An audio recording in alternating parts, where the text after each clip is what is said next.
ಇಲ್ಲ. ಏನಾಗಿದೆ ಏನು ಅಂತ ಕೇಳಿದರೆ ರೇಗ್ಲಿಕ್ಕೆ ಶುರು ಮಾಡಿದ್ದು. ಯಾಕೆ ಹೀಗಾಗಿದೆ, ಏನಾಗಬೇಕು ಹೇಳು ಅಂತಂದ್ರೆ, ನಾ ಹೇಳಿದ್ದನ್ನು ನಡೆಸ್ತೀರಾ ಅಂತ ಎರಡೆರಡು ಸಲ ಕೇಳಿ ಕೊನೆಗೆ ಕೈಕೇಯಿ ಕೇಳ್ತಾ ಇದ್ದಾಳೆ, ರಾಮನ ಪಟ್ಟಾಭಿಷೇಕದ ಸುದ್ದಿ ಹೇಳಲಿಕ್ಕೆ ತಾನೇ ನೀವು ಬಂದದ್ದು, ಅದು ಆಗ್ಕೂಡ್ದು. ರಾಮ 14 ವರ್ಷ ಕಾಡಿಗೆ ಹೋಗಬೇಕು, ಭರತನಿಗೆ ಪಟ್ಟಾಭಿಷೇಕ ಆಗಬೇಕು ಅಂತ ಕೇಳಿದಾಗ ದಶರಥನಿಗೆ ಆಘಾತ ಆಯಿತು, ವಜ್ರಾಘಾತ ಆದಂತೆ ಆಯ್ತಂತೆ. ಕುಸಿದು ಬಿದ್ದ. ಅವನು ಅಂದುಕೊಂಡಂತೆ ಕೈಕೇಯಿ ದೊಡ್ಡ ಹುತ್ತ, 2 ವರಗಳು ಕೇಳಿದ್ದಲ್ಲ, ಹುತ್ತದಲ್ಲಿ ಅಡಗಿದ 2 ಹಾವು ಹೊರಗೆ ಬಂದಂತೆ ಆಯ್ತಂತ. 2 ವರ ಕೇಳಿದ್ದು 2 ಹಾವೇ ಮೈ ಮೇಲೆ ಬಂತು ಹುತ್ತದಿಂದ ಅಂತ ಅನಿಸಿಬಿಡ್ತಂತೆ. ಹಾಗೆ ಕೇಳ್ತಾನೆ, ಎಲ್ಲ ಕೈಕೇಯಿ ನಿನ್ನನ್ನು ಏನು ತಿಳ್ಕೊಂಡಿದ್ದೆ, ನಾನು ಇಷ್ಟು ದಿವಸ ಎಷ್ಟು ಪ್ರೀತಿ ಮಾಡ್ತಾ ಇದ್ದೆ, ಎಲ್ಲ ಗೂಢವಾಗಿ ನೀನು ನಟನೆ ಮಾಡಿಕೊಂಡು ಹೊರಗಡೆಯಿಂದ ಈ ದುರಭಿಪ್ರಾಯ ಇಟ್ಟುಕೊಂಡು ಈಗ ಕೇಳ್ತಾ ಇದೆಯಲ್ಲ, ನಾಳೆ ಪಟ್ಟಾಭಿಷೇಕ ಅಂತ ಅನೌನ್ಸ್ ಮಾಡಿ ಆಗಿದೆ, ಇಡೀ ಜಗತ್ತಿನಲ್ಲೆಲ್ಲ ಸುದ್ದಿ ಆಗಿದೆ. ಆವಾಗ ನಾನು ರಾಮನನ್ನ ಕಾಡಿಗೆ ಹೋಗುವಂತ ಕಳಿಸಿಬಿಟ್ರೆ ಇಡೀ ಸೂರ್ಯವಂಶದಲ್ಲೇ ಎಂಥ ಕಪ್ಪು ಕಳಂಕ ಬಡೀತದೆ ಸೂರ್ಯವಂಶಕ್ಕೆ. ಏನಾಯ್ತು, ಎಂಥ ಪ್ರಸಂಗ ಇದು, ಯೋಚನೆ ಮಾಡು. ಇದುವರೆಗೆ ನಾನು ಯಾವುದು ಹೂವು ಅಂತ ತಿಳ್ಕೊಂಡಿದ್ದೆ, ಅದು ಹಾವಾಯ್ತಲ್ಲ ಅಂತ ವ್ಯಥೆಪಟ್ಟ. ನೀನು ಇಷ್ಟು ಕೃತ್ರಿಮವಾಗಿ ಅಭಿನಯ ಮಾಡಿದೆಯಲ್ಲ, ಅವತ್ತೇ ನೀನು ಚಕ್ರ ಕಳಿಸಿ ಬೀಳುವ ಪ್ರಸಂಗ ಬಂದಾಗ ನಿನ್ನ ಕೈ ಹಿಡದೇ ಇದ್ರೆ ಒಳ್ಳೇದಿತ್ತು ಅಂತ. ನೀನು ಕೈ ಇಟ್ಟು ಯಾಕೆ ಅವತ್ತು ನನ್ನ ರಕ್ಷಣೆ ಮಾಡಿದಿ, ಅವತ್ತೇ ಸತ್ತು ಹೋಗ್ತಿದ್ದೆ. ಇಷ್ಟೆಲ್ಲ ರಕ್ಷಣೆ ಮಾಡಿದ್ದು ಹೀಗೆ ನನ್ನ ಮರ್ಯಾದೆ ತೆಗಿಬೇಕು. ರಾಮನಿಗೆ ಪಟ್ಟಾಭಿಷೇಕ ನಾಳೆ ಅಂತ ಘೋಷಣೆ ಮಾಡಿದಾಗ ಅವನನ್ನು ಕಾಡಿ ಕೆಡಿಸ್ಬೇಕು ಅಂತ ಯೋಚನೆ ಮಾಡ್ತಾ ಇದ್ದಿ. ನನ್ನ ಪರಿಸ್ಥಿತಿ ಏನಾದಿತ್ತು, ಒಂದು ಕ್ಷಣವೂ ರಾಮನಿಲ್ಲದೆ ನಾನಿಲ್ಲಾರೆ ಅಂತ ನಿನಗೆ ಗೊತ್ತಿಲ್ವಾ? ನೀನೇ ಆ ರೀತಿ ಹೇಳ್ತಾ ಇದ್ದವಳು ಇವತ್ತು ಹೀಗೆ ಮಾಡಿದೆಯಲ್ಲ, ಎಷ್ಟು ಕೃತ್ರಿಮ ಅಭಿನಯ ಮಾಡಲಿಕ್ಕೆ ಬರ್ತದೆ ನಿನಗೆ ಅಂತ ನನಗೆ ಈಗ ಅರ್ಥ ಆಯಿತು ಅಂತ ಬಹಳ ವಿಲಾಪ ಮಾಡಿದ. ನೋಡು ಕೈಕೇಯಿ, ಬೇಕಾದ್ರೆ ಇಷ್ಟು ಹೇಳು, ಭರತನಿಗೆ ಪಟ್ಟಾಭಿಷೇಕ ಆಗಲಿ ಅಂತ ಕೇಳು, ರಾಮನೇ ನಿಂತು ಮಾಡಿಸ್ತಾನೆ. ಆದರೆ ರಾಮನನ್ನ ಕಾಡಿಗೆ ಮಾತ್ರ ಕಳಿಸ್ಬೇಡ. ಆ ಸೂರ್ಯವಂಶದಲ್ಲಿ ಒಂದು ಪದ್ಧತಿ ಇತ್ತು, ಯಾರಾದರೂ ಒಬ್ಬ ರಾಜ ತನ್ನ ಮಗನನ್ನು ಹೊರಗೆ ಹಾಕಬೇಕಾದ್ರೆ ಆ ಮಗ ಯಾರಾದರೂ ಒಬ್ಬ ಹೆಣ್ಣು ಮಗಳ ಶೀಲಭಂಗ ಮಾಡಿರ್ಬೇಕು, ಯಾರ್ದಾದ್ರೂ ಶೀಲಭಂಗ ಮಾಡಿ ಅವಳನ್ನ ನಿರ್ಗತಗಳನ್ನಾಗಿ ಮಾಡಿರ್ಬೇಕು, ಅಥವಾ ಬ್ರಹ್ಮಸ್ವ ಅಪಹಾರ ಮಾಡಿ ಬ್ರಾಹ್ಮಣನನ್ನು ಬೀದಿಗೆ ನಿಲ್ಲುವ ಹಾಗೆ ಮಾಡಿರ್ಬೇಕು. ಅವನ ಜೀವನಕ್ಕೆ ಸಂಚಕಾರ ಹಾಕಿ ಅವನಿಗೆ ಬಹಳ ಇಲ್ಲದ ಕ್ಲೇಶ ಕೊಟ್ಟು ಅವನು ಬದುಕೇ ದುರ್ಭರ ಆಗಿರಬೇಕು. ಆ ರೀತಿ ಯಾರಾದರೂ ಬ್ರಾಹ್ಮಣರಿಗೆ ಮಾಡಿದ್ರೆ ಅಥವಾ ಸ್ತ್ರೀಯರ ಮಾನಭಂಗ ಮಾಡಿದ್ರೆ ಅಂಥವರನ್ನ ಊರಿನಿಂದ ಹೊರಗೆ ಹಾಕುವುದುಂಟು.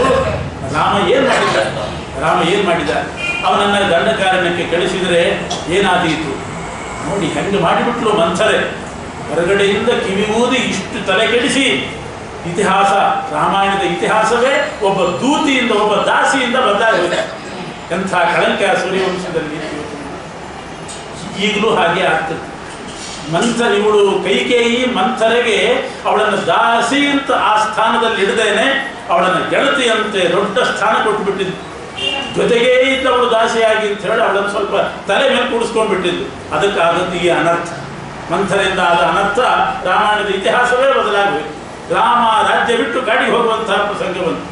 ಭೃತ್ಯರನ್ನ, ದಾಸರನ್ನ ಯಾವ ಜಾಗದಲ್ಲಿ ಇಡಬೇಕು ಅದೇ ಜಾಗದಲ್ಲಿ ಇಡಬೇಕು. ಅವರಿಗೆ ಸ್ವಲ್ಪ ಸ್ಥಾನಮಾನ ಕೊಟ್ಟು ತಲೆ ಮೇಲೆ ಕೂಡಿಸ್ಕೊಂಡ್ವಿ ಅಂತಂದ್ರೆ ಏನು ಬೇಕಾದರೂ ಮಾಡಿಬಿಡ್ತಾರೆ. ಇಡೀ ರಾಮಾಯಣದ ಇತಿಹಾಸ ನೋಡ್ರಿ ಹೇಗೆ. ಕೋಸಲ ದೇಶದಲ್ಲಿ ಇಂಥ ಒಂದು ಇತಿಹಾಸ ನಡೀತು. ಒಬ್ಬ ಹಿರಿಯ ಮಗ ಜನಾನುರಾಗ ಸಂಪಾದನೆ ಮಾಡಿದವನು 14 ವರ್ಷ ಕಾಡಿಗೆ ಹೋಗಬೇಕಾಯಿತು. ಒಬ್ಬ ದಾಸಿಯ ಮಾತು ಕೇಳಿ ಹೀಗಾಯಿತು. ಅದರಿಂದ ಯಾರ್ಯಾರಿಗೆ ಯಾವ ಜಾಗ ಕೊಡಬೇಕೋ ರಾಜರಾದವರು, ಮುಖ್ಯಸ್ಥರಾದವರು ಅವರವರನ್ನು ಅದೇ ಜಾಗದಲ್ಲೇ ಇಡಬೇಕು. ಸ್ವಲ್ಪ ಏನಾದರೂ ಎತ್ತಿ ಕೂಡಿಸಿದ್ರು ಅಂತಂದ್ರೆ ಇಂಥ ಅನರ್ಥ ಮಾಡಿಬಿಡ್ತಾರೆ, ರಾಜರನ್ನೇ ಆಟ ಆಡಿಸ್ತಾರೆ. ಅಂಥ ಕೆಲಸ ನಡೆದೋಯ್ತು ಮಂಥರೆಯಿಂದ. ಬೇಕಾದಷ್ಟು ಬುದ್ಧಿವಾದ ಹೇಳಿದ. ನೋಡು ಕೈಕೇಯಿ, ಇಡೀ ಕೋಸಲ ದೇಶದಲ್ಲಿ ಒಳ್ಳೆ ಗೌರವ ಸಂಪಾದನೆ ಮಾಡಿದ್ದಿ ನೀನು, ಅದನ್ನು ಹೇಳ್ತಾನೆ. ಕೈಕೇಯಿಗೆ ಬಹಳ ಗೌರವ ಇತ್ತಂತೆ ಜನತೆಯಲ್ಲಿ, ಅಷ್ಟು ಗೌರವ ಸಂಪಾದನೆ ಮಾಡಿದ್ದಿ. ಈಗ ರಾಮ ಕಾಡಿಗೆ ಹೋಗ್ಬಿಟ್ರೆ ನಿನಗೂ ಅಪಕೀರ್ತಿ, ನಿನ್ನ ಮಾತು ಕೇಳಿ ಕಳಿಸಿದೆ ಅಂತ ನನಗೆ ಅಪಕೀರ್ತಿ, ಅಶ್ವಪತಿ ರಾಜನ ಮಗಳು ಇಂಥವಳು ಅಂತ ನಿಮ್ಮ ತಂದೆಗೂ ಅಪಕೀರ್ತಿ ಬರ್ತದೆ.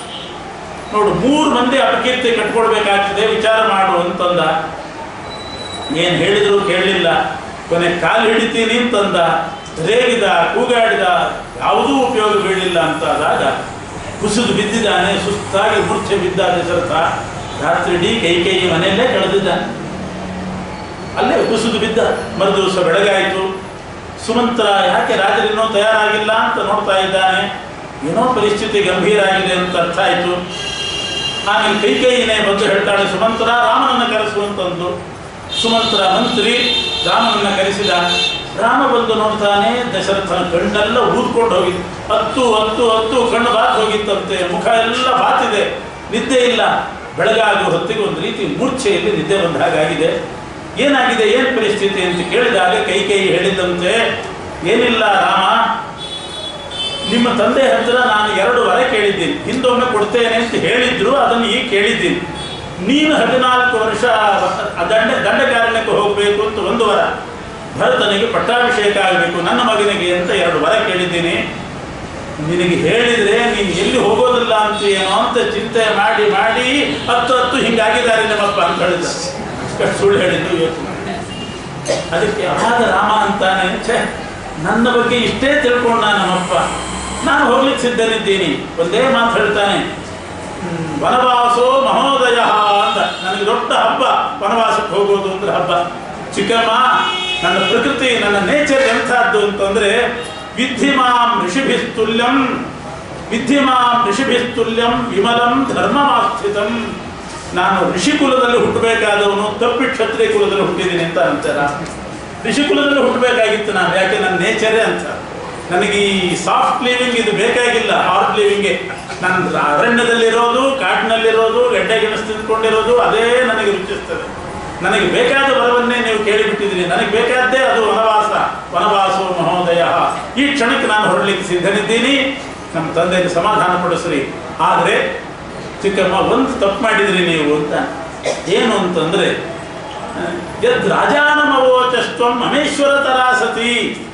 ನೀವು ನನ್ನನ್ನು ದಂಡಕಾರಣ್ಯಕ್ಕೆ ಕಳಿಸ್ಬೇಕು, ಭರತನಿಗೆ ಪಟ್ಟಾಭಿಷೇಕ ಆಗಬೇಕು ಅಂತಂದ್ರೆ, ದಶರಥನ ಹತ್ರ ನಮ್ಮ ತಂದೆ ಹತ್ರ 2 ವರ ಕೇಳೋದ್ರು ಬಂದು ನನ್ನನ್ನೇ ಕರೆದು ನೀನು 14 ವರ್ಷ ದಂಡಕಾರಣ್ಯಕ್ಕೆ ಹೋಗು ಅಂದ್ರೆ ನಾನು ಹೋಗುದಿಲ್ಲ ಅಂತಿದ್ನ. ನನಗೆ ಯಾಕೆ ಹೇಳಿಲ್ಲ ಡೈರೆಕ್ಟ್ ಆಗಿ? ನಾನೇ ನಿಂತು ಭರತನಿಗೆ ಪಟ್ಟಾಭಿಷೇಕ ಮಾಡಿಸಿ ಹೋಗ್ತಿದ್ದೆ. ಸುಮ್ಮನೆ ನೀವು ರಾಜ ನಂತರ 2 ವರ ಖರ್ಚು ಮಾಡಿಕೊಂಡ್ರಲ್ಲ, ಇನ್ಯಾವುದಕ್ಕಾದ್ರೂ ಬರ್ತಿತ್ತು ಅದು ಅಂತ ಹಂಗೆ ಇಟ್ಕೊಂಡಿದ್ರೆ ಇನ್ನೇನಾದ್ರೂ ಆಪತ್ತು ಬಂದಾಗ ಬರ್ತಿತ್ತು. ಸುಮ್ಮನೆ ಖರ್ಚು ಮಾಡ್ಕೊಂಡ್ಬಿಟ್ರಿ, ಸುಲಭದಲ್ಲಿ ಆಗೋದನ್ನ ಯಾಕೆ ವರ ಕೇಳಿ ಅದನ್ನು ಉಪಯೋಗ ಮಾಡ್ಕೊಂಡ್ಬಿಟ್ರಿ? ಇದು ರಾಮ ಹೇಳಿದ ಮಾತು. ಯದ್ ರಾಜಾನಮವೋಚಸ್ತ್ವಂ ಮಮೇಶ್ವರ ತರಾಸತಿ. ನನ್ನ ಮೇಲೆ ಪ್ರಭುತ್ವ ಇವೆ ನಿಮಗೆ, ನನಗೆ ಯಾಕೆ ಹೇಳಲಿಲ್ಲ? ನಾನು ಅಷ್ಟು ಮಾಡ್ತಿದ್ನಲ್ಲ. ಅಲ್ಲಿ ಈಗೇನಾಯ್ತು ಅಂತ ಹೋಗ್ತೀನಿ. ಆದರೆ ಭರತನ ಬಗ್ಗೆ ನೀವು ಸ್ವಲ್ಪ ತಪ್ಪು ಮಾಡಿದ್ರಿ ಅಂತ ಅನಿಸ್ತದೆ. ನಾನು 14 ವರ್ಷ ಕಾಡಿಗೆ ಹೋದರೆ ನನ್ನ ದೇಹ ನಾನು ನೋಡಿಕೊಂಡ್ರೆ ಸಾಕು, ಜೊತೆಗೆ ಸೀತಾದೇವಿ ಬಂದರೆ ಅವಳ ಹೊಟ್ಟೆ ನೋಡಿಕೊಂಡ್ರೆ. ಆದರೆ ಭರತನನ್ನು ನೀವು ಸಿಂಹಾಸನದಲ್ಲಿ ಕೂಡಿಸಿದರೆ ಇಡೀ ಕೋಸಲ ದೇಶದ ಪ್ರಜೆಗಳ ಜವಾಬ್ದಾರಿ ಭರತನ ಮೇಲೆ ಬೀಳ್ತದೆ. ಅವನಿನ್ನೂ ಎಳೆ ಕಂದ, ಎಳೆ ಹಸುಳೆ, ಅವನಿಗೆ ಇಷ್ಟು ಭಾರ ತಡ್ಕೊಳ್ಳಿಕ್ಕೆ ಆಗಬೇಕಲ್ಲ. ರಾಜನಾಗುವುದು ಅಂದ್ರೆ ಸುಮ್ಮನೆ ಅಲ್ಲ.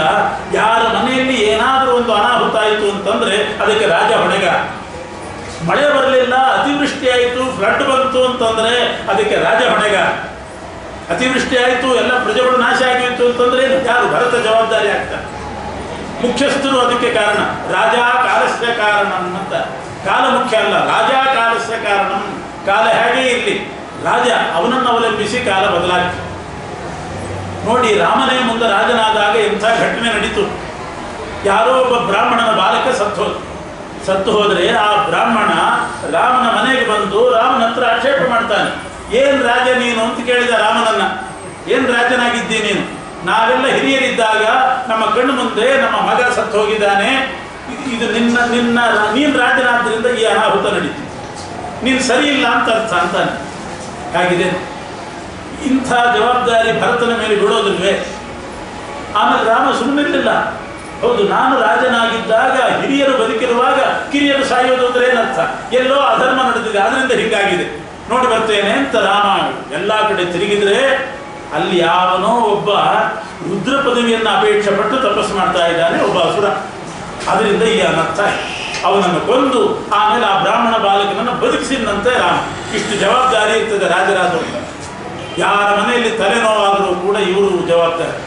ಅವರಿಗೆ ಅಮೃತಾರ್ಜನೆ ತಗೊಂಡು ಹೋಗಿ ಕೊಡಬೇಕಾದರೂ ಇವರು ರಾಜ ಆ ವ್ಯವಸ್ಥೆ ಮಾಡಬೇಕಾಗ್ತದೆ. ಎಲ್ಲಿ ಏನು ಅನಾಹುತ ಆಗಲಿ ರಾಜ ವ್ಯವಸ್ಥೆ ಮಾಡಬೇಕು.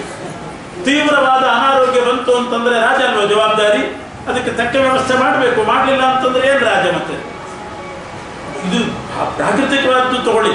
ಅನಾವೃಷ್ಟಿ ಅತಿವೃಷ್ಟಿ ಆದರೂ ಕೂಡ ರಾಜ ಜವಾಬ್ದಾರಿ. ವಿಪರ್ಯಾಸ ಮರಣ ಆದರೆ ರಾಜ ಜವಾಬ್ದಾರಿ. ಇಂಥ ಕೆಲಸ ರಾಜನಾಗುವುದು ಅಂದ್ರೆ ಅಷ್ಟು ಜವಾಬ್ದಾರಿ.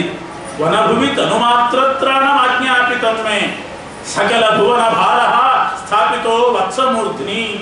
ನಿನ್ನ ಮಗನ ಮೇಲೆ ಇಷ್ಟು ಭಾರ ಹಾಕಿಬಿಟ್ಟು ನೀನು 14 ವರ್ಷ ಕಾಡಿಗೆ ಹೋದಾಗ ನನ್ನ ಹೊಟ್ಟೆ ಪಾಡು ನಾನು ನೋಡ್ಕೊಂಡು ಬಿಟ್ಟರೆ ಸಾಕು, ಎಷ್ಟು ಸುಲಭ ಆಯಿತು ನನ್ನ ಜೀವನ, ಅವಶ್ಯವಾಗಿ ಹೊರಡ್ತೇನೆ ಅಂತ ತಯಾರಾದ. ಸೀದ ಕೌಸಲ್ಯ ಮನೆಗೆ ಹೋದ. ಕೌಸಲ್ಯಗೆ ಹೇಳಿದ ತಾಯಿಗೆ, ಅವಳು ಇವತ್ತೇ ಅಲ್ವಾ ನಿನ್ನ ಪಟ್ಟಾಭಿಷೇಕ, ಬಾ ಮಗು ಅಂತಿದ್ದಾಳೆ. ಇಲ್ಲ, ಇವತ್ತು ಪಟ್ಟಾಭಿಷೇಕ ಅಲ್ಲ, ಇವತ್ತು ವನಗಮನ ಅಂತದ, ಕಾಡಿಗೆ ಹೋಗಬೇಕು ನಾನು ಅಂತ ಎಲ್ಲ ಕಥೆ ಹೇಳಿದ. ಅವಳು ಮೂರ್ಛೆ ಬಿದ್ದು, ಅಯ್ಯೋ ರಾಮ, ಭರತನಿಗೆ ಬೇಕಾದ್ರೆ ಪಟ್ಟಾಭಿಷೇಕ ಆಗಲಿ, ನೀನ್ಯಾಕೋ ಕಾಡಿಗೆ ಹೋಗಬೇಕು, ಎಲ್ಲರೂ ಇದೇ ಉದ್ಗಾರ ತೆಗಿತು. ಭರತನಿಗೆ ಪಟ್ಟಾಭಿಷೇಕ ಆಗಲಿ ಬೇಡ ಅನ್ನೋದಿಲ್ಲ, ಕಾಡಿಗೆ ಯಾಕೆ ಹೋಗಬೇಕು ನೀನು? ಬೇಡ, ನೀನು ಅರಮನೆಯಲ್ಲಿರೋದು ಬೇಡ, ಇಲ್ಲೇ ಎಲ್ಲಾದರೂ ಭಿಕ್ಷೆ ಬೇಡ್ಕೊಂಡಿರೋದು ಕೇಳೋದು ಹೋದಾಗಿತ್ತಲ್ಲ ಕೈಕೇಯಿ, ದಿನ ಒಂದ್ಸಲ ನಿನ್ನ ಮುಖ ನೋಡ್ತಿದ್ದೆ ಅಂತಾಳೆ ತೋರಿಸ್ತೀನಿ. ಭಿಕ್ಷೆ ಬೇಡಲಿಕ್ಕೆ ಅಂತ ಮನೆಗೆ ಬಂದಾಗ ನಿನ್ನೊಂದ್ಸಲ ಹೇಗಿದ್ದೀಯಪ್ಪ ಅಂತ ಕೇಳಿದ್ರೆ ಸಮಾಧಾನ ಆಗ್ತಿತ್ತು.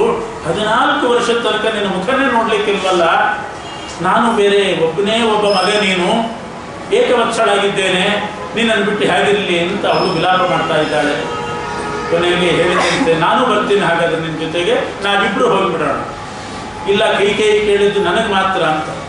ಇಲ್ಲ, ನಿನಗೆ ಮಾತ್ರ ಕೇಳಿ ನೀನು ಹೋಗು, ನನ್ನನ್ನು ತಡಿಲಿಕ್ಕೆ ಅವಳು ಯಾರು, ನಾನು ಹೋಗಬಾರ್ದು ಅನ್ನೋದಕ್ಕೆ, ಅದರಿಂದ ನಾನು ಸ್ವತಂತ್ರರಾಗಿ ನಾನು ಬರ್ತೇನೆ ಅಂತ ಹಠ ಹಿಡಿದ್ದು. ಆಗ ರಾಮ ಹೇಳ್ತಾನೆ, ಹಾಗಲ್ಲ, ನಾನು ಪಿತೃವಾಕ್ಯ ಪರಿಪಾಲನೆ ಅಂತ ಧರ್ಮಕ್ಕೋಸ್ಕರ ಹೋಗ್ತಾ ಇದ್ದೀನಿ, ನೀವು ಗಂಡಂದಲ್ಲಿ ಸೇವೆ ಮಾಡಿಕೊಂಡು ಇಲ್ಲಿ ಇರಬೇಕಲ್ಲ, ನೀವು ಯಾರು ದಶರಥ ಮಹಾರಾಜರನ್ನ ನೋಡ್ಕೊಳ್ಳುವವರು? ಆಗ ಕೌಸಲ್ಯ ಅದಕ್ಕೂ ಒಪ್ಪದೇನೆ ಹೇಳ್ತಾಳಂತೆ, ನೋಡು ರಾಮ, ನೀನು ಧರ್ಮಿಷ್ಠ, ಧರ್ಮದಲ್ಲಿ ಆಸಕ್ತ, ಧರ್ಮ ತಿಳಿದವನು, ಅದರಿಂದ ನಿನಗೊಂದು ಮಾತು ಕೇಳ್ತೇನೆ. ವೇದ ಉಪನಿಷತ್ತುಗಳಲ್ಲಿ ಧರ್ಮ ಏನು ಹೇಳಿದ್ದಾರೆ? ಮಾತೃದೇವೋ ಭವ ಮಧು, ಆಮೇಲೆ ಪಿತೃದೇವೋ ಭವ, ಆಚಾರ್ಯ ದೇವೋ ಭವ, ಅತಿಥಿ ದೇವೋ ಭವ, ಈಗ ತಾನೇ ಇರೋದು. ಅದರಿಂದ ತಾರತಮ್ಯ ಪ್ರಕಾರ ಮೊದಲನೇ ಸ್ಥಾನ ಪ್ರತಿಯೊಬ್ಬನು ತನ್ನ ತಾಯಿಗೆ ಕೊಡಬೇಕು. ಮಾತೃದೇವೋ ಭವ ಅಂತ ಮೊದಲು ಹೇಳ್ತಾರೆ, ತಾಯಿಗೆ ಮೊದಲನೇ ಸ್ಥಾನ. ಎರಡನೇ ಸ್ಥಾನ ಪಿತೃದೇವೋ ಭವ, ತಂದೆಗೆ ಎರಡನೇ ಸ್ಥಾನ. ಮೂರನೇ ಸ್ಥಾನ ಆಚಾರ್ಯ ದೇವೋ ಭವ, ನಾಲ್ಕನೇದು ಅತಿಥಿ ದೇವೋ ಭವ. ಹಾಗಾಗಿ ಪಿತೃವಾಕ್ಯ ಅಂತ ನೀನು ಕಾಡಿಗೆ ಹೋಗ್ತಿದೆಯಲ್ಲ, ನಾನು ತಾಯಿಯಾಗಿ ಹೇಳ್ತಾ ಇದ್ದೀನಿ, ಮಾತೃವಾಕ್ಯ ಅಂತ ನೀನು ಇಲ್ಲೇ ಇರು ಅಂತ ಅವಳು. ಪಿತೃವಾಕ್ಯ ಹೇಗೆ ಪರಿಪಾಲನೆ ಮಾಡಬೇಕು, ಅದಕ್ಕಿಂತ ಮೊದಲು ಮಾತೃವಾಕ್ಯಕ್ಕೆ ಬೆಲೆ ಕೊಡಬೇಕು. ತಾಯಿಯಾಗಿ ನಾನು ಹೇಳ್ತಾ ಇದ್ದೀನಿ, ನೀನು ಇಲ್ಲೇ ಇರು, ನನ್ನ ಯೋಗಕ್ಷೇಮ ನೋಡಿಕೊಂಡು ನನ್ನ ಕಣ್ಣು ಮುಂದಿರು. ಧರ್ಮಿಷ್ಠ ಹೌದೋ ಅಲ್ವೋ, ಮಾತೃವಾಕ್ಯಕ್ಕೆ ಬೆಲೆ ಕೊಡಬೇಕಲ್ಲ ಪಿತೃವಾಕ್ಯಕ್ಕಿಂತ ಮೊದಲು. ಅದರಿಂದ ನನ್ನ ಆಜ್ಞೆ ನೀನು ಇಲ್ಲಿರು. ಹೀಗೆ ಕಟ್ಟಿ ಹಾಕಲಿಕ್ಕೆ ನೋಡಿದ್ದು.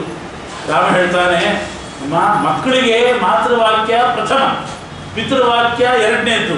ಆದರೆ ಹೆಂಡಂದರಿಗೆ ಪತಿವಾಕ್ಯ ಮೊದಲನೇದ್ದು, ಆಮೇಲೆ ಪುತ್ರವಾಕ್ಯ. ಮೊದಲು ನೀನು ಪತಿದೇವಾಭವ ಅಂತ ನಿನ್ನ ಗಂಡನಿಗೆ ಅನುಕೂಲವಾಗಿ ನೀನಿರಬೇಕು.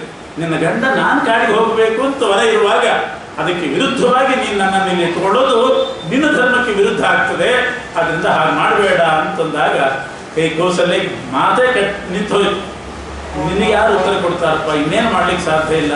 ಹೌದು, ನನಗಾಗುವಾಗ ಗಂಡನೇ ಮೊದಲನೇ ಸ್ಥಾನ, ಅದರಿಂದ ಅವ್ರಿಗೆ ವಿರುದ್ಧವಾಗಿ ನಾನು ನಿನ್ನನ್ನು ಇಲ್ಲಿದು ಅಂತ ಹೇಳೋದು ತಪ್ಪಾಗ್ತದೆ.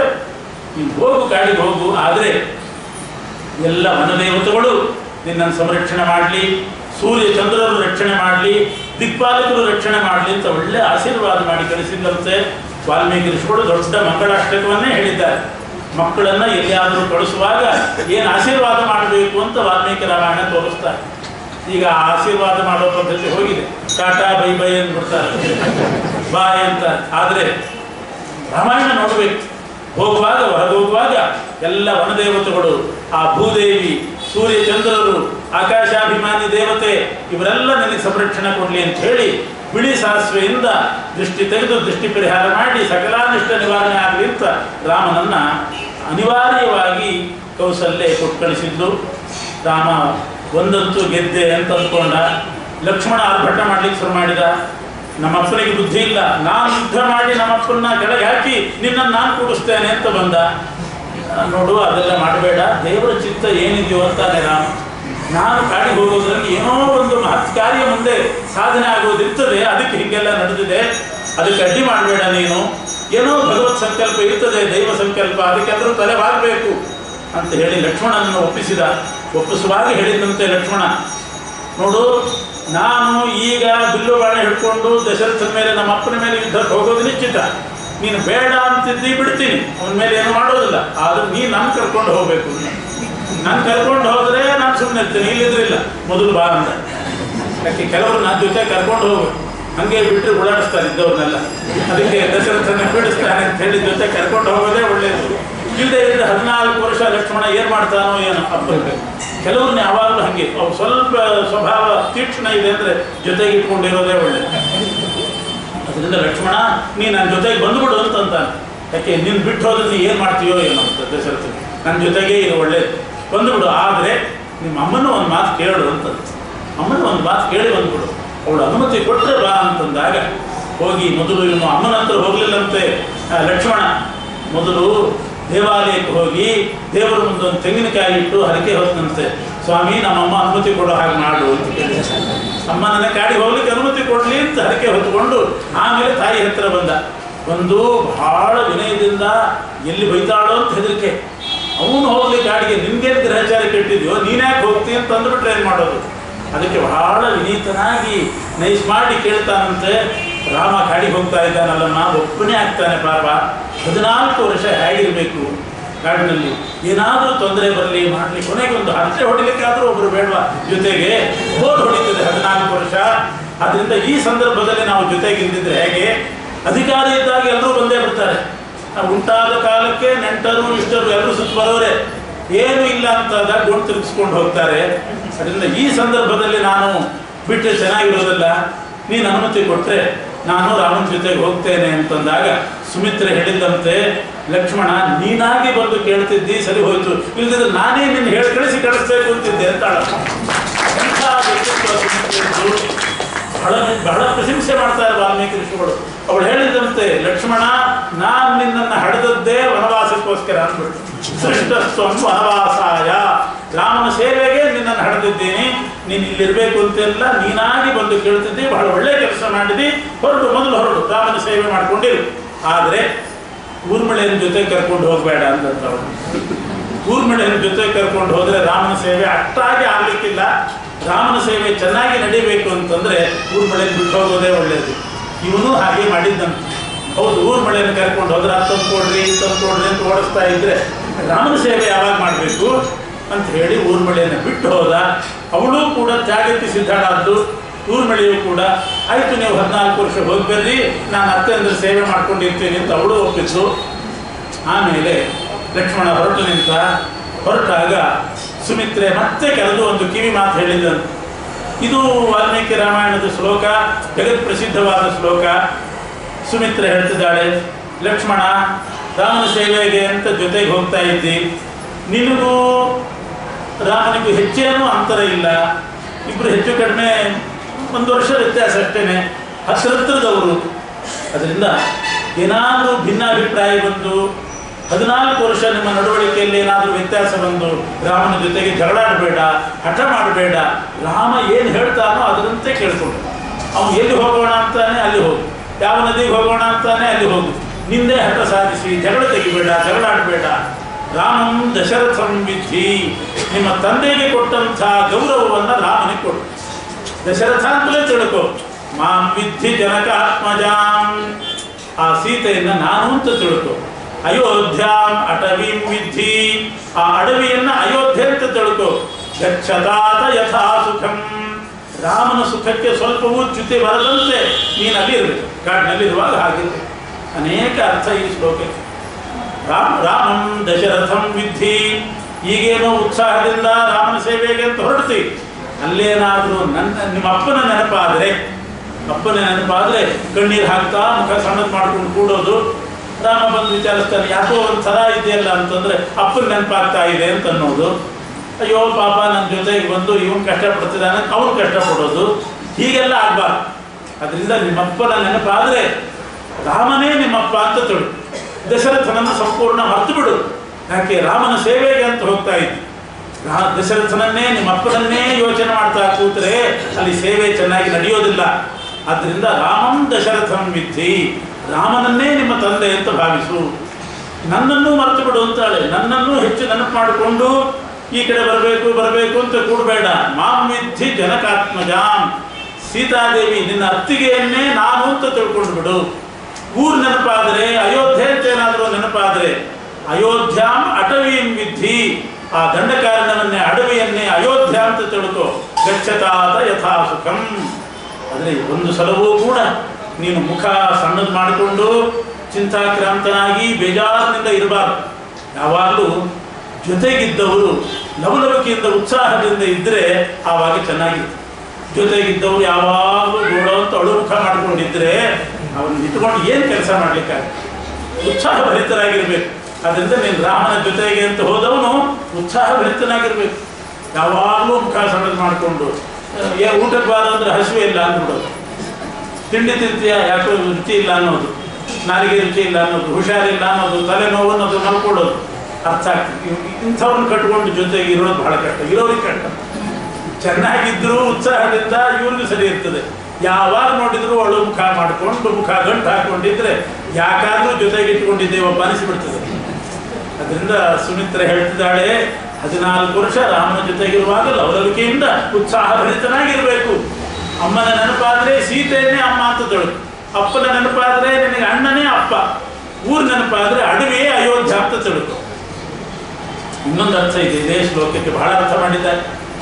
ರಾಮಂ ದಶರಥಂ ವಿದ್ಧಿ. ದಶ ಅಂದ್ರೆ ಸಂಸ್ಕೃತದಲ್ಲಿ ಪಕ್ಷಿ ಅಂತ ಅರ್ಥ ಇದೆ. ದಶ ಅಂದ್ರೆ ಪಕ್ಷಿ. ರಾಮನನ್ನ ಬರೇ ಅಣ್ಣ ಅಂತ ತಿಳ್ಕೋಬೇಡ ಲಕ್ಷ್ಮಣ. ದಶರಥಂ ವಿದ್ಧಿ, ಪಕ್ಷಿ ರಥ ಅಂತ ತಿಳ್ಕೋ. ಪಕ್ಷಿ ರಥ ಅಂದ್ರೇನು? ಗರುಡ ವಾಹನ ಅಂತ ತಿಳ್ಕೋ. ರಾಮ ಗರುಡ ವಾಹನ, ನಾರಾಯಣ ಅಂತ ತಿಳ್ಕೋ. ಮಾಂ ವಿದ್ಧಿ ಜನಕಾತ್ಮಜಾಂ. ಜನಕಾತ್ಮಜಳನ್ನ ಮಾಂ ವಿದ್ಧಿ. ಮಾ ಅಂದ್ರೆ ಲಕ್ಷ್ಮೀದೇವಿ ಅಂತ ಅರ್ಥ. ನಿನ್ನೆ ಹೇಳ್ತಾರೆ ಮಾ ಅಂದ್ರೆ ಲಕ್ಷ್ಮೀದೇವಿ. ರಾಮನನ್ನ ದಶರಥಂ ಪಕ್ಷಿ ವಾಹನ ಅಂತ ತಿಳ್ಕೋ, ಪಕ್ಷಿ ರಥ ಅಂತ ತಿಳ್ಕೋ. ಜನಕಾತ್ಮಜಳನ್ನ ಸೀತಾದೇವಿಯನ್ನ ಮಾಂ ವಿದ್ಧಿ ಲಕ್ಷ್ಮಿ ಅಂತ ತಿಳ್ಕೋ. ಆ ರಾಮ ನಾರಾಯಣ, ಸೀತಾದೇವಿ ಲಕ್ಷ್ಮಿ ಅಂತ ತಿಳ್ಕೋ. ಅವರಿದ್ದಂಥ ದಂಡಕಾರಣ್ಯ ಅಡವಿ ಏನಿದೆ ಅಯೋಧ್ಯಾಂ ವಿದ್ಧಿ.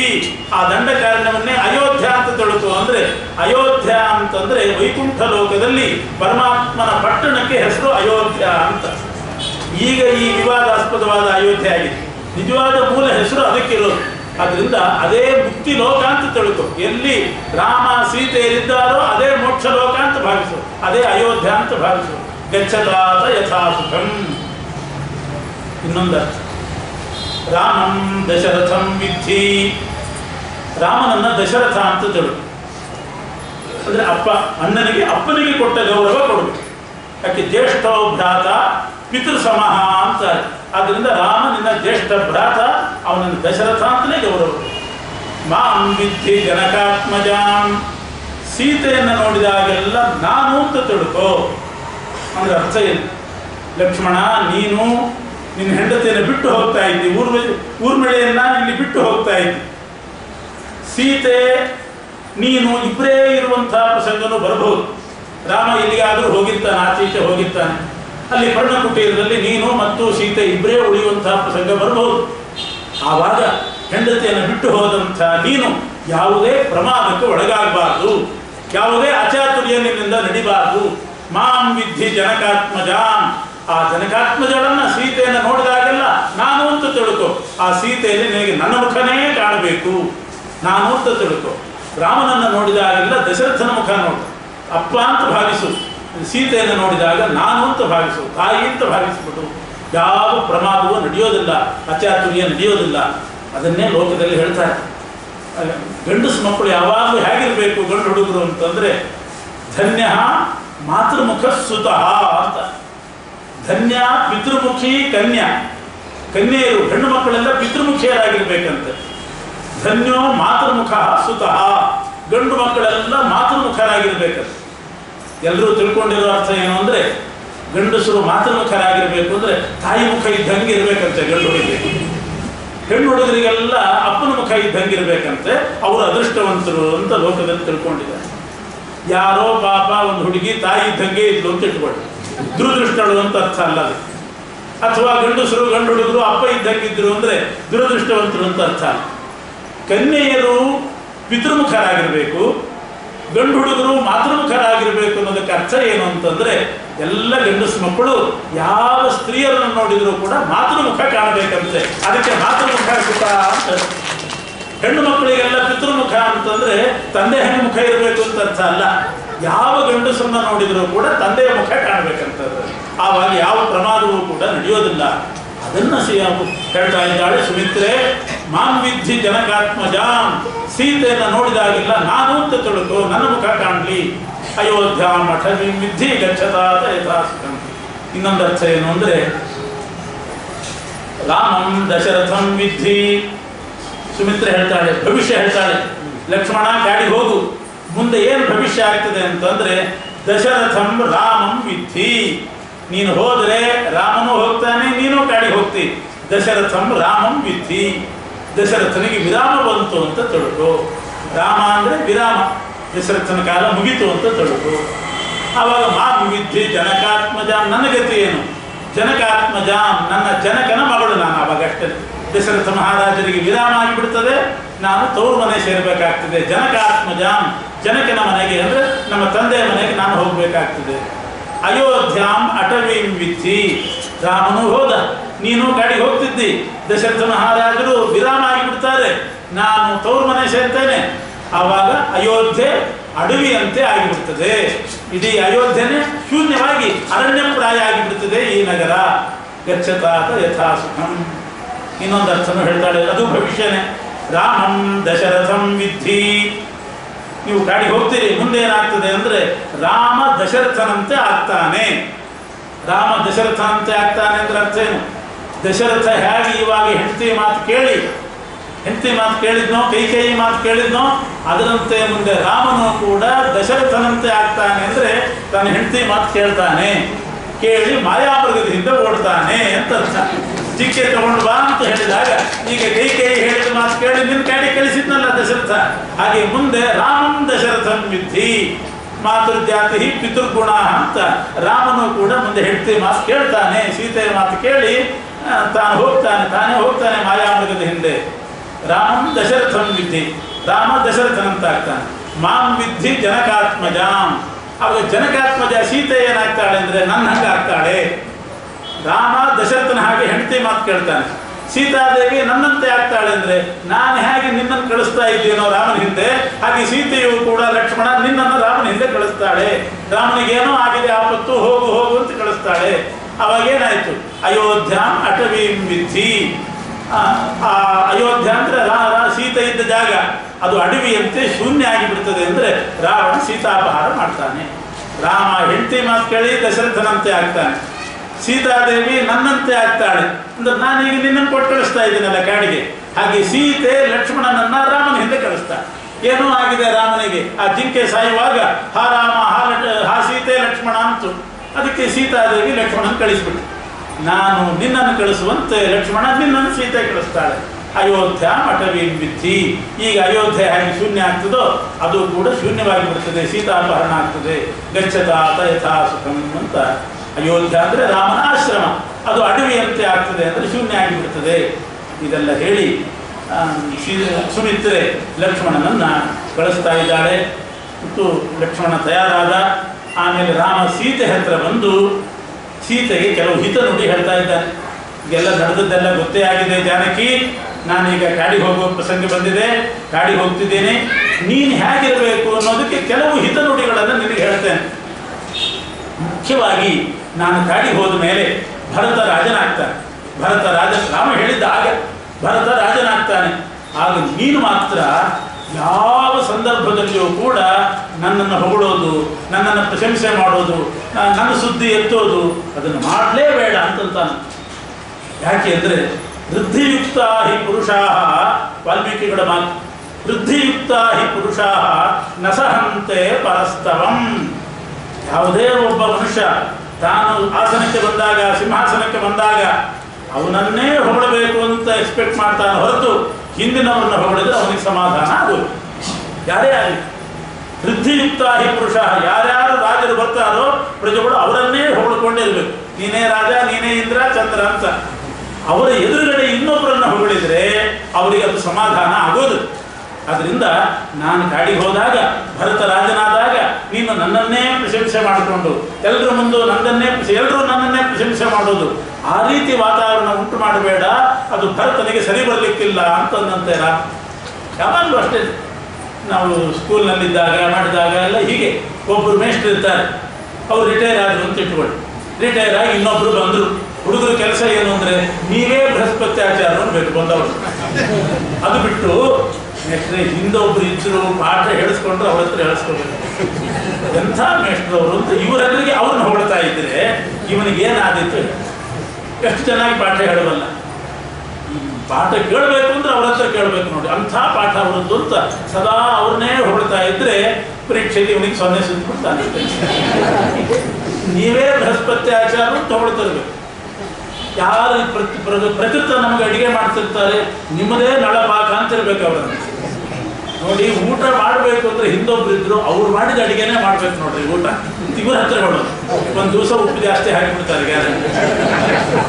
ಅದು ಕ್ರಮ ಅಲ್ಲ. ಜೀವನದಲ್ಲಿ ಹೇಗೆ ಬದುಕಬೇಕು ಅಂತ ವಾಲ್ಮೀಕಿ ಕೂಡ ಹೇಳ್ತಾರೆ. ರಾಮ ಹೇಳ್ತಾನಂತೆ ಸೀತೆಗೆ, ವೃದ್ಧಿಯುಕ್ತ ಹಿ ಪುರುಷಾ ನ ಸಹಂತೆ ಪರಸ್ತವಂ.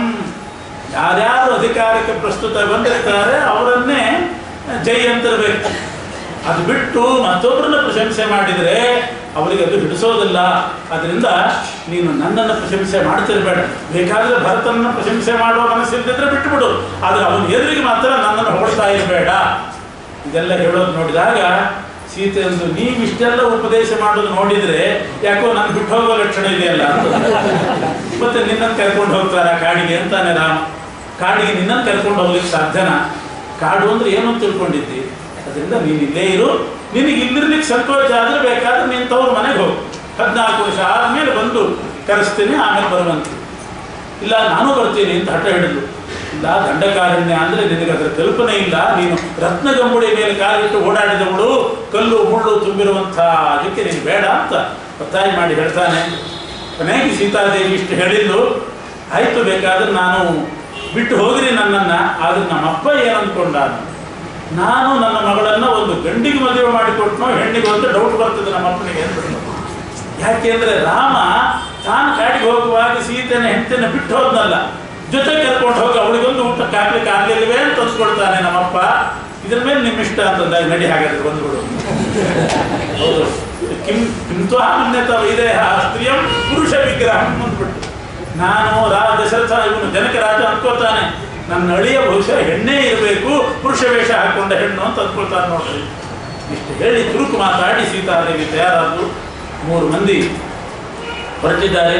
ದಶರಥ ಮಹಾರಾಜ ಆಜ್ಞೆ ಮಾಡಿದಂತೆ ಸುಮಂತ್ರನನ್ನು ಕರೆದು ಈ 14 ವರ್ಷಕ್ಕೆ ಬೇಕಾದ ದವಸ ಧಾನ್ಯಗಳನ್ನೆಲ್ಲ ಹಿಂದ್ಗಡೆ ಕಳಿಸಿಬಿಡು ಅಂತ. 14 ವರ್ಷಕ್ಕೆ ಏನು ಬೇಕು ಅಷ್ಟು ಅಕ್ಕಿ, ಬೇಳೆ, ದವಸ ಧಾನ್ಯ, ವಸ್ತ್ರಗಳು, ಆಭರಣ, ಆನೆ, ಕುದುರೆ ಎಲ್ಲ ದಂಡಕಾರಣ್ಯಕ್ಕೆ ಹೋಗ್ಲಿ ಅಂತ.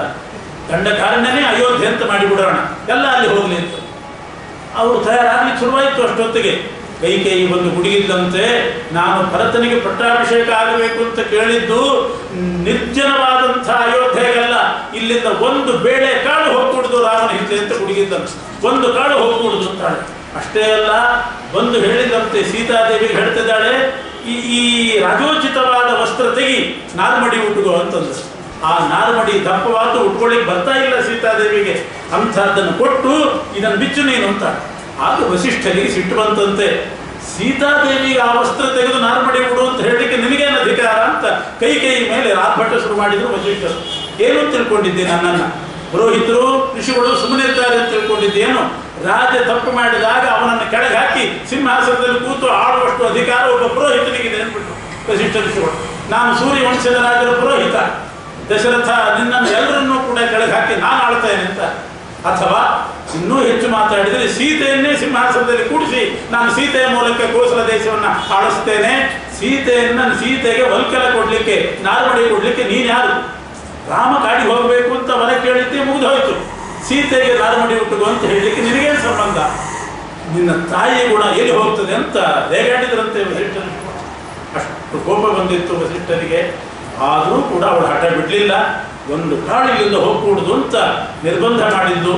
ರಾಮ ಲಕ್ಷ್ಮಣ ಸೀತೆಯರು ಅಲ್ಲಿಂದ ಹೊರಟಿದ್ದಾರೆ. ರಥದಲ್ಲಿ ಕೂತ್ಕೊಂಡು ಹೋಗುವಾಗ ಶ್ರೀರಾಮಚಂದ್ರ, ಇದು ಅಯೋಧ್ಯಾಕಾಂಡದಲ್ಲಿ 32ನೇ ಸರ್ಗದಲ್ಲಿ ಬರ್ತದೆ, ರಾಮಚಂದ್ರ ಎಲ್ಲ ಬ್ರಾಹ್ಮಣರನ್ನ ಕರೆಸಿ, ಹೆಣ್ಮಕ್ಕಳನ್ನು ಕರೆಸಿ ತನ್ನ ಸರ್ವಸ್ವವನ್ನು ದಾನ ಮಾಡಿಬಿಟ್ಟ. 14 ವರ್ಷ ನನ್ನ ವಾಹನಗಳು ಬಗೆ ಬಗೆ ವಾಹನ ಇಟ್ಟುಕೊಂಡಿದ್ದ, ಆಭರಣಗಳು ಇಟ್ಟುಕೊಂಡಿದ್ದ. ಕಾಡಿಗೆ ಹೋದಾಗ ಇದೆಲ್ಲ ಯಾತಕ್ಕೆ ಬೇಕು ಅಂತ ಬ್ರಾಹ್ಮಣರನ್ನ ಕರೆಸಿ ತನ್ನ ಆಭರಣ, ಭೂಷಣ, ರಥ ಸರ್ವಸ್ವವನ್ನು ದಾನ ಮಾಡಿಬಿಟ್ಟಂತೆ. ಒಳ್ಳೆ ಒಳ್ಳೆ ವಸ್ತ್ರಗಳು, ಏನೇನು ಪದಾರ್ಥಗಳು, ಮನೆಯಲ್ಲಿರೋ ಪಾತ್ರೆ ಪದಾರ್ಥಗಳು ಎಲ್ಲ ದಾನ ಮಾಡಿದ. ಸೀತೆಗೂ ಹೇಳಿದ, ನಿಂದನ್ನು ಕೊಟ್ಟುಬಿಡು ಮುತ್ತೈದೆಯರಿಗೆ ಅಂತಂದ. ಸೀತಾದೇವಿನೂ ದಾನ ಮಾಡಿಬಿಟ್ಟಂತೆ ತನ್ನ ಆಭರಣಾದಿಗಳನ್ನೆಲ್ಲ. ಯಾಕೆ ಬೇಕು?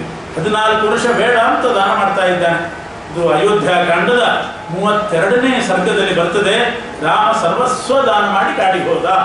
ಇದನ್ನ ಪಾರಾಯಣ ಮಾಡಿದರೆ ಎಂಥ ಕಡು ಬಡತನ ಇದ್ದರೂ ಕೂಡ, ಎಷ್ಟು ದಾರಿದ್ರ್ಯ ಇದ್ದರೂ ಕೂಡ 32 ದಿವಸದ ತನಕ ಅಯೋಧ್ಯ ಕಾಂಡದ 32ನೇ ಸರ್ಗ ಅದನ್ನು ಪಾರಾಯಣ ಮಾಡಿ ರಾಮದೇವರಿಗೊಂದು ಬಾಳೆಹಣ್ಣು ನೈವೇದ್ಯ ಮಾಡಿಬಿಟ್ರೆ ಸಾಕು, ಅವರಿಗೆ ಬೇಕಾದಷ್ಟು ಬಟ್ಟೆಗೆ ತಾಪತ್ರ ಇಲ್ಲದ ಸಂಪತ್ತು ಬರ್ತದೆ ಅಂತ ಉಂಟು. ವಾಲ್ಮೀಕಿ ರಾಮಾಯಣದ ಅಯೋಧ್ಯ ಕಾಂಡ 32ನೇ ಸರ್ಗ. ಏನಾದರೂ ಮೈ ತುಂಬ ಸಾಲ ಆಗಿದ್ರೆ, ಆರ್ಥಿಕ ಮುಗ್ಗಟ್ಟಿದ್ರೆ, ಅದು ರಾಮದೇವರು ಸರ್ವಸ್ವ ದಾನ ಮಾಡಿದ್ದು. ಆ ಸರ್ಗ ಪಾರಾಯಣ ಮಾಡೋದ್ರಿಂದ ರಾಮದೇವರು ಕೊಡ್ತಾರೆ. ಆ ರೀತಿ ಮಾಡ್ತಾ ಇರುವಾಗ ಒಬ್ಬ ತ್ರಿಜಟ ಅನ್ನೋ ಬ್ರಾಹ್ಮಣ ಬರ್ತಾನೆ. ಬಂದು ಮಕ್ಕಳನ್ನೆಲ್ಲ ಕರ್ಕೊಂಡೇ ಬಂದಂತೆ. ಬಂದು ಇಷ್ಟು ಮಕ್ಕಳಿದ್ದಾರೆ ನೋಡು, ನನಗೆ ನೀನೋ ದಾನ ಮಾಡ್ತಿದ್ದಂತೆ, ನನಗೇನಾದರೂ ಕೊಡು ಅಂತಂದಾಗ ನಿರ್ವಿಕಾರವಾಗಿದ್ದ ರಾಮ ಒಂದಿಷ್ಟು ವಿನೋದ ಮಾಡಿದ್ನಂತೆ. ಅವರು ಪಾಪ ಕೈಯಲ್ಲಿ ಒಂದು ಕೋಲು ಹಿಡ್ಕೊಂಡು ಬಂದಿದ್ರು. ಏನೊಂದು 25-30 ವರ್ಷ ಇತ್ತೋ ಏನೋ ಅಷ್ಟೇನೆ, ಅಷ್ಟರಲ್ಲೇ ಸಾಕಷ್ಟು ಮಕ್ಕಳಾಗಿದ್ದರು. 75 ವರ್ಷದ ಮುದುಕಾದಾಗ ಆಗಿದ್ರು. ಬಡತನ, ಅಷ್ಟು ಬಡತನಕ್ಕೆ ಬೆನ್ನು ಬಗ್ಗಿ ನಿಸ್ತ್ರಾಣ ಆಗಿ ಮುದುಕರಾಗಿ ಕೋಲು ಹುರ್ಕೊಂಡು ಅಷ್ಟು ಮಕ್ಕಳನ್ನು ಕರ್ಕೊಂಡು ಬೇರೆ ಬಂದಿದ್ದಾರೆ. ಇಷ್ಟು ಮಕ್ಕಳನ್ನು ನೋಡಿದ್ರೆ ಸ್ವಲ್ಪ ಜಾಸ್ತಿ ಕೊಟ್ಟ ಅನ್ನೋ ರಾಮ ಅಂತ. ಅಷ್ಟು ಮಕ್ಕಳನ್ನು ಕೊಟ್ಟು ಆ ಶಲ್ಯವನ್ನು ಕೂಡ ಮೈಯೆಲ್ಲ ಕಾಣೋ ಹಾಗೆ, ಎಲುಬುಗೂಡು ಕಾಣೋ ಹಾಗೆ ಆ ರೀತಿ ಮಾಡಿಕೊಂಡು ಬಂದು ಏನಾದರೂ ಕೊಡು ಅಂತಂದಾಗ ರಾಮ ಹೇಳಿದನಂತೆ, ನೀವು ಕೈಯಲ್ಲಿ ಕೋಲು ಹಿಡ್ಕೊಂಡು ಬಂದಿದ್ದೀರಲ್ಲ, ಇದನ್ನು ಬೀಸಿ ಒಗಿಬೇಕು, ಬಿಸಾಡಬೇಕು. ಎಷ್ಟು ದೂರ ಹೋಗಿ ಬೀಳ್ತದೋ ಆ ಕೋಲು, ಅಲ್ಲಿ ತನಕ ಸಾಲಾಗಿ ಗೋವುಗಳನ್ನು ನಿಲ್ಲಿಸಿ ಅಷ್ಟು ಹಸು ಕೊಡುತ್ತೆ. ಎಷ್ಟು ದೂರ ಈಸಿದ್ದಾರೋ ಅಷ್ಟು ಜಾಸ್ತಿ ಹಸು ಸಿಗ್ತದೆ. ನೋಡಿ ವಿಚಾರ ಮಾಡಿ ಅಂತಂದ. ಸರಿ, ಆ ಬ್ರಾಹ್ಮಣರು ಮೈ ಮೇಲೆ ಹೊದ್ಕೊಂಡು ಶೆಲ್ಲ ತೆಗೆದ್ರಂತೆ. ಮೊದಲು ಅಲ್ಲಿವರೆಗೆ ತೆಗೆದಿದ್ದಿಲ್ಲ, ಮೈಯೆಲ್ಲ ಎಲುಬುಗೂಡು ಕಾಣಿಸುತ್ತೆ ಅಂತ ಸದಾ ಹೊತ್ಕೊಂಡೇ ಇರೋರು. ಅವತ್ತು ಯಾರು ಬೇಕಾದ್ರೂ ನಗಲಿ, ಎಲುಬುಗೂಡು ಕಾಣಿಸಿದ್ರು ಪರವಾಗಿಲ್ಲ ಅಂತ ಶಲ್ಯ ತೆಗೆದು ಸೊಂಟ ಕಟ್ಟಿದ್ರು. ಯಾಕೆಂದ್ರೆ ಕೋಲ್ ಬಿಸಾಡುವಾಗ ಆ ಶಲ್ಯ ಅಡ್ಡ ಬಂದು ಅಲ್ಲಿ ಬೀಳೋ ಬಿಡ್ಬಿಟ್ಟಿಗೆ ಇಲ್ಲೇ ಬಿದ್ದರೆ ಸ್ವಲ್ಪ ದೂರ ಹೋಗ್ಬೇಕಾದ್ರೆ ಬಟ್ಟೆ ಅಡ್ಡ ಬರಬಾರ್ದು. ಅದಕ್ಕೋಸ್ಕರ ಶಲ್ಯ ತೆಗೆದು ಸೊಂಟ ಕಟ್ಟಿ ಏನೂ ಅಡ್ಡಿ ಆಗಬಾರ್ದು ಅಂತ ಬೀಸಿದ್ರೆ ಸರಿಯೂ ನದಿ ದಡಕ್ಕೆ ಹೋಗಿ ಬಿತ್ತಂತೆ. ಅಷ್ಟು ದೂರ ಬಿಸಾಡಿದ್ರಂತೆ. ಅಷ್ಟು ಹಸುಗಳನ್ನು ನಿಲ್ಲಿಸಿ ಕೊಟ್ಟನಂತೆ. ನಾನು ಅಷ್ಟೂ ಗೋವುಗಳನ್ನು ಬ್ರಾಹ್ಮಣರಿಗೆ ಕೊಟ್ಟು ದಾನ ಮಾಡಿ ಅವರನ್ನು ದೃಢವಾಗಿ ಆಲಿಂಗನೆ ಮಾಡಿಕೊಂಡು ಮನ್ಯುರ್ ನಕಲು ಕರ್ತವ್ಯ ಪರಿಹಾಸೋಶಯಂ ಮಮ ಅಂತಾನೆ. ಸಿಟ್ಟಾಗಬೇಡ್ರಿ, ದಾನ ಕೇಳಿದಾಗ ಇದು ಪರೀಕ್ಷೆ ಮಾಡಿ ಕೊಡೋ ಸ್ವಭಾವ ನಂದಲ್ಲ. ದಾನ ಕೊಡುವಾಗ, ದಕ್ಷಿಣೆ ಕೊಡುವಾಗ ಇನ್ನೊಂದು 4 ಜಿಲೇಬಿ ತಿಂದ್ರೆ ಇನ್ನೊಂದು 10 ರೂಪಾಯಿ ನೋಟ್ ಕೊಡ್ತೇನೆ ಅಂತ ಕೈಯಲ್ಲಿ ಹಿಡ್ಕೊಳ್ಳೋಣ. ಆ ಜಿಲೇಬಿ ಹಾಕಿಸೋದು, ಇನ್ನೊಂದು ನೋಟ್ ಹಿಡ್ಕೊಳ್ಳೋದು. ಪಾಪ ಅವರ ಆಸೆಗೋಸ್ಕರ ತಿಂದು ಅದ್ರ ಡಬಲ್ ಡಾಕ್ಟ್ರಿಗೆ ಬಡಿಬೇಕಾಗುತ್ತೆ. ಹೀಗೆಲ್ಲ ಮಾಡುವ ಸ್ವಭಾವ ನಂದಲ್ಲ ಅಂತಾನೆ ರಾಮ. ನೀವು ಬಿಸಾಡಿದ್ರೆ ಅಷ್ಟು ಗೋವು ಕೊಡ್ತೇನೆ ಅಂತ ಪರೀಕ್ಷೆ ಮಾಡೋ ಕ್ರಮ ಅಲ್ಲ. ನಿಮ್ಮ ಬಲ ಹೇಗಿದೆ, ಬ್ರಾಹ್ಮಣರು ಎಷ್ಟು ದೂರ ಎಸಿ ಬಂದ್ರು ಕೋಲನ್ನ ಅಂತ ಅನ್ನೋದನ್ನ ತೋರಿಸ್ಬೇಕಾಗಿತ್ತು. ಅದಕ್ಕೋಸ್ಕರ ನಿಮ್ಮ ಬಲ ಪ್ರದರ್ಶನ ಆಗಲಿ ಜಗತ್ತಿಗೆ ಅಂತ ಹಾಗೆ ಮಾಡಿದೆ. ಸಿಟ್ಟಾಗಬೇಡ್ರಿ, ನಾನು ಇದ್ದಿದ್ರು ನಿಮಗೆ ಕೊಡುವವನೇ ಅಂತ ಅವ್ರನ್ನ ಆಲಿಂಗನೆ ಮಾಡಿಕೊಂಡು ಕ್ಷಮಾಯಾಚನೆ ಮಾಡಿ ಅಷ್ಟು ಗೋವು ಕೊಟ್ಟು ನಾನು ಹೊರಟಿದ್ದಾನೆ ಅಂತ 32ನೇ ಸರ್ಗದಾನವಾದ